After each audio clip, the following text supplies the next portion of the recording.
अस्सलाम वालेकुम।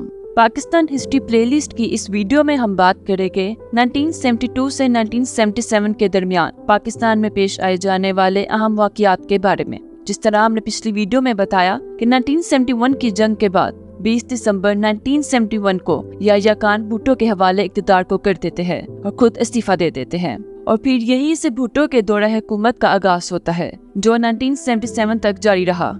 भुट्टो 5 जनवरी 1928 को लड़काना में पैदा हुए। उन्होंने अपनी तालीम यूनिवर्सिटी ऑफ कैलिफोर्निया और यूनिवर्सिटी ऑफ ऑक्सफोर्ड से हासिल की। 1958 को भुट्टो को पहली मिनिस्ट्री मिलती है जो कि होती है ट्रेड एंड कॉमर्स की, और फिर इसके बाद 1971 को भुट्टो पाकिस्तान के चौथे प्रेसिडेंट बनते हैं, और फिर थर्ड कॉन्स्टिट्यूशन बनाने के बाद वो पाकिस्तान के 1973 में 9th प्राइम मिनिस्टर बन जाते हैं। भुट्टो ने इक़्तिदार में आने के बाद नेशनलाइजेशन पॉलिसी दी, जिसमें जितने प्राइवेट सेक्टर्स थे उनको गवर्नमेंट की तहवील में ले लिया गया। नेशनलाइजेशन के 3 फेज थे। 1972 में स्टील, केमिकल और सीमेंट इंडस्ट्रीज को नेशनलाइज किया गया। 12 जनवरी 1972 को 32 प्राइवेट सेक्टर इंडस्ट्रीज को गवर्नमेंट के अंदर ले लिया गया, और इसी साल स्टेट लाइफ इंश्योरेंस को एस्टेब्लिश किया गया। 10 फरवरी 1972 को भुट्टो ने लेबर्स को फैसिलिटेट करने के लिए लेबर पॉलिसी दी ताकि उनके मुनाफे को बढ़ाया जा सके, और फिर जिन किसानों के पास जमीन नहीं थी उनको अराजी दी गई ताकि वो काश्तकारी कर सके। 1 मार्च 1972 को एग्रीकल्चर रिफॉर्म्स दी गई। जितने भी जमीनें दरिया के पानी में थी उसको कोई भी शख्स 150 एकड़ से ज्यादा नहीं रख सकता था। बाकी की जमीनों को गवर्नमेंट के हवाले कर दिया गया, जिसको फिर गवर्नमेंट ने दूसरे लोगों में तकसीम कर दिया, और जो जमीनें बारिश के पानी में थी उसकी हद 300 एकड़ कर दी गई। 1977 को इन इस्लाहात में तब्दीली की गई और दरिया के पानी की जमीनों की हद 150 एकड़ से कम करके 100 एकड़ कर दी गई, जबकि बारिश के पानी की जमीनों की हद 300 एकड़ से कम करके 200 एकड़ कर दी गई। और फिर 2 जुलाई को शिमला एग्रीमेंट किया गया, जो भुट्टो की एक बड़ी अचीवमेंट भी कहा जाता है। शिमला माहिदा पाकिस्तान और भारत के दरमियान किया गया था, जिस पर इंदिरा गांधी और भुट्टो ने दस्तखत किए। इसका पर्पस दोनों ममालिक के दरमियान कशीदगी को कम करना और एक पुरअमन रिलेशनशिप को एस्टेब्लिश करना था दोनों मुल्कों के दरमियान। और फिर 1973 को पाकिस्तान का तीसरा आइन पेश किया गया, जो 14 अगस्त 1973 को मुल्क में नाफिज हुआ, और अभी तक पाकिस्तान में यही आइन नाफिज है।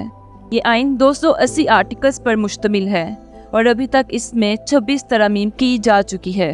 और फिर 1974 में भुट्टो ने ओपन यूनिवर्सिटी की बुनियाद रखी, जिसको अब अल्लामा इकबाल ओपन यूनिवर्सिटी कहा जाता है। 22 फरवरी 1974 को पाकिस्तान बांग्लादेश को एक्सेप्ट करता है, और फिर 22 फरवरी से 24 फरवरी तक लाहौर पाकिस्तान में OIC समिट होती है, जिसमें 37 ममालिक शिरकत करते हैं। और इस साल नेशनलाइजेशन का सेकेंड फेज होता है, जहाँ जितने भी बैंक्स थे उनको नेशनलाइज कर दिया गया। और फिर 1976 में नेशनलाइजेशन का तीसरा और आखिरी फेज होता है, जिसमें फ्लोर, राइस और कॉटन मिल्स को गवर्नमेंट की तावीन में लिया जाता है। जैसा कि भुट्टो ने सोशलिस्ट पार्टी की बुनियाद रखी और इलेक्शंस में भी सोशलिस्ट रिफॉर्म्स में मुहिम चलाई, इसीलिए उन्होंने मुल्क में नेशनलाइजेशन पॉलिसी दी, जिसको अवाम में काफी पसंद भी किया गया। लेकिन प्राइवेट सेक्टर्स और सरमायाकारों ने इस पॉलिसी को बिल्कुल पसंद ना किया और इंडस्ट्रीज में मज़ीद पैसा लगाने से इनकार कर दिया, और इसी तरह ये पॉलिसी पाकिस्तान में बुरी तरह नाकाम हो गई, और इसीलिए इसके बाद पाकिस्तान में ज़र मुबादला में काफ़ी कमी हुई। 7 मार्च 1977 को मुल्क में इलेक्शंस करवाए गए, जिसके नतीजे में पाकिस्तान पीपल्स पार्टी जीती। लेकिन दूसरी पार्टीज ने धांधली का इल्ज़ाम लगाते हुए इलेक्शंस के नतीजे को मानने से इनकार कर दिया, और फिर 14 मार्च को भुट्टो के खिलाफ मुल्क भर में शदीद एहतजाज शुरू हो गए।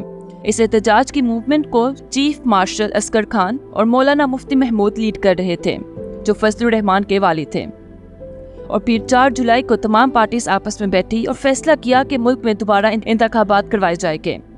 लेकिन फिर 5 जुलाई को ज़ियाउल हक ने मुल्क में दूसरा मार्शल लॉ नाफिज कर दिया। भुट्टो के दौर में इसके अलावा भी बहुत सी इस्लाहात और तरक्की की गई। स्टूडेंट्स के लिए स्कॉलरशिप प्रोग्राम्स दिए गए, उनको किराए में एक्सेम्पशंस दी गई। प्राइवेट स्कूल टीचर्स की तनख्वाह को गवर्नमेंट स्कूल टीचर्स की तनख्वाह के बराबर कर दिया गया। पेशावर यूनिवर्सिटी, अल्लामा इकबाल मेडिकल कॉलेज और कायद-ए-आज़म यूनिवर्सिटी का क़याम हुआ। स्कूल और कॉलेजेस को अपग्रेड किया गया। सेहत के लिए देहातों में बुनियादी मराकज़ बनाए गए जहां गरीब लोग मुफ्त इलाज करवा सकते थे। इसके अलावा भुट्टो के दौर में कश्मीर इशू को दुनिया के सामने एक बहुत मौसर तरीके से पेश किया गया। भुट्टो के दौर में ही पाकिस्तान में न्यूक्लियर प्रोग्राम की शुरुआत हुई, इसीलिए उन्हें founder of Pakistan nuclear program भी कहा जाता है। भुट्टो ने सीटो और सेंटा की रुकनीत से पाकिस्तान को मुस्तफ़ी होने का फैसला किया। ये दोनों तंजीमें अमेरिका के अंडर दिफाई माहितों की तंजीमें थीं, जिससे पाकिस्तान को 1971 की जंग के दौरान फ़ायदा मिलना चाहिए था, लेकिन दरहकीकत ना मिल सका और इसीलिए भुट्टो ने इनकी रकनीत से पाकिस्तान को विथड्रॉ कर दिया।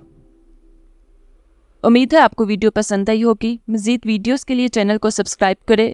शुक्रिया।